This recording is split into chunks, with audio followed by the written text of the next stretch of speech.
আকাশবাণী কলকাতা। স্থানীয় সংবাদ পড়ছি চঞ্চল ভট্টাচার্য। অর্থমন্ত্রী নির্মলা সীতারামন আজ লোকসভায় 2026-27 অর্থবর্ষের কেন্দ্রীয় বাজেট পেশ করতে চলেছেন।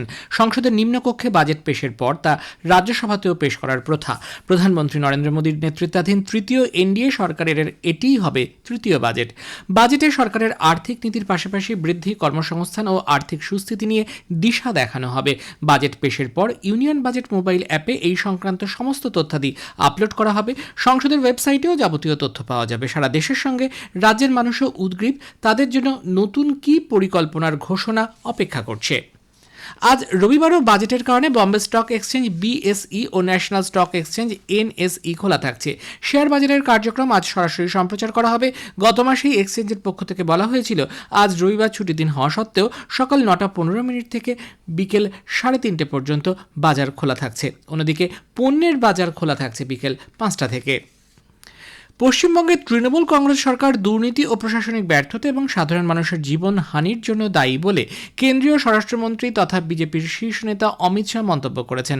গতকাল ব্যারাকপুরের আনন্দপুরীতে একজন কর্মী সভায় যোগ দিয়ে আনন্দপুরে অগ্নিকাণ্ডে প্রাণহানির ঘটনায় গভীর শোক প্রকাশ করে তিনি বলেন, এই আগুন লাগা কোনো দুর্ঘটনা নয়, বরং প্রাতিষ্ঠানিক দুর্নীতি এবং তৃণমূল কংগ্রেস সরকারের সার্বিক গাফিলতির ফল।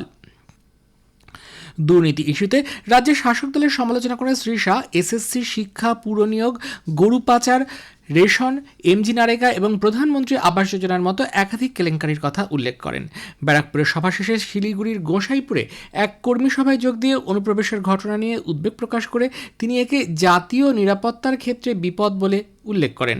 রাজ্যের নির্বাচন কমিশনের সাংবিধানিক প্রক্রিয়ায় মতুয়া ও নমশূদ্র সম্প্রদায়ের মানুষের আশঙ্কার কোনো কারণ নেই বলে তিনি স্পষ্ট জানিয়েছেন। ममता बनर्जी जी हमारे मतुआ समाज के, नाम शूद्र समाज के लोगों को डरा रही है। शांतनु जी बार बार मुझे फोन कर रहे हैं। मैं सार्वजनिक कार्यक्रम में कहकर जाता हूं, मतुआ समाज और नाम शूद्र समाज को डरने की कोई जरूरत नहीं है। आपके वोट को ममता बनर्जी छू नहीं सकती। এসআইআর প্রক্রিয়ায় তথ্য আপলোডের ক্ষেত্রে কোনো ধরনের ভুল আর গ্রাহ্য করা হবে না বলে নির্বাচন কমিশন স্পষ্ট জানিয়েছে। সেই লক্ষ্যে মাইক্রো অবজারভারদের দায়িত্বে গুরুত্বপূর্ণ পরিবর্তন আনা হয়েছে বলে কমিশন সূত্রে খবর। এতদিন মাইক্রো অবজারভাররা মূলত শুনানি কেন্দ্রে উপস্থিত থেকে তথ্য যাচাইয়ের কাজ করতেন। রাজ্যের মুখ্য নির্বাচনী আধিকারিক মনোজ কুমার আগরওয়াল গতকাল জেলা নির্বাচনী আধিকারিকদের সঙ্গে বৈঠকে নির্দেশ দিয়েছেন আজকের মধ্যে মাইক্রো অবজারভারদের হিয়ারিং সেন্টার থেকে নিয়ে এসে ইআরও এবং এইআরওদের সঙ্গে স্ক্রুটিনির কাজে যুক্ত করতে হবে। আগামীকাল থেকে তারা রোল অবজারভারদের অধীনে থেকে এই দায়িত্ব পালন করবেন। রাজ্যে আবাস যোজনার প্রথম পর্যায়ে প্রায় 97% উপভোক্তার বাড়ি তৈরির কাজ শেষ হয়েছে। এই পর্যায়ে 11,60,946 জন উপভোক্তা পাকা ছাদের ব্যবস্থা করা হয়েছে বলে পঞ্চায়েত ও গ্রামোন্নয়ন দফতর জানিয়েছে। মাঘী পূর্ণিমা উপলক্ষে আজ সকাল থেকেই লক্ষাধিক পুণ্যার্থীর ঢল নামছে গঙ্গাসাগরে। স্নান সেরে কপিল মুনির আশ্রমে পুজো দেওয়ার জন্য দীর্ঘ লাইনও দেখা যাচ্ছে। এছাড়াও গঙ্গাসহ বিভিন্ন নদ নদী ও জলাশয়ে পুণ্য স্নান করছেন বহু মানুষ। নানা ধর্মীয় আচার অনুষ্ঠানের মধ্যে দিয়ে ভারত সেবাশ্রম সংঘের প্রতিষ্ঠাতা স্বামী প্রণবানন্দজি মহারাজের আবির্ভাব তিথি পালিত হচ্ছে।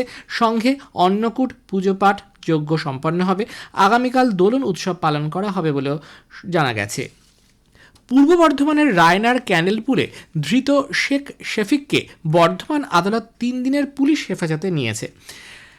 আদালত আগ্নেয়াস্ত্র এবং কার্তুজ সহ শুক্রবার পুলিশ তাকে গ্রেপ্তার করে। ওই ব্যক্তি আগ্নেয়াস্ত্রের কোনো বৈধ কাগজপত্র দেখাতে না পারায় তার বিরুদ্ধে অস্ত্র আইনের মামলা রুজু করা হয়। পুরুলিয়ার কাশীপুর থানার পুলিশ গতকাল বালি বোঝাই দুটি ট্র্যাক্টরকে আটক করেছে। তেতইডাঙ্গা শ্যামপুর রাস্তায় টহল দেওয়ার সময় ওই গাড়ি দুটির কাছে বালি পরিবহনের বৈধ কাগজ দেখতে চাওয়া হয়। চালকরা গাড়িগুলি ফেলে পালিয়ে যায়। পুলিশ ঘটনার তদন্ত করছে। জেলার আরশা ব্লকের বেলডি গ্রামে একটি বড় আকৃতির বেড়ালকে ঘিরে এলাকায় চাঞ্চল্য ছড়ায়। স্থানীয় একটি বাড়ির খড়ের গাদায় সেটি লুকিয়েছিল।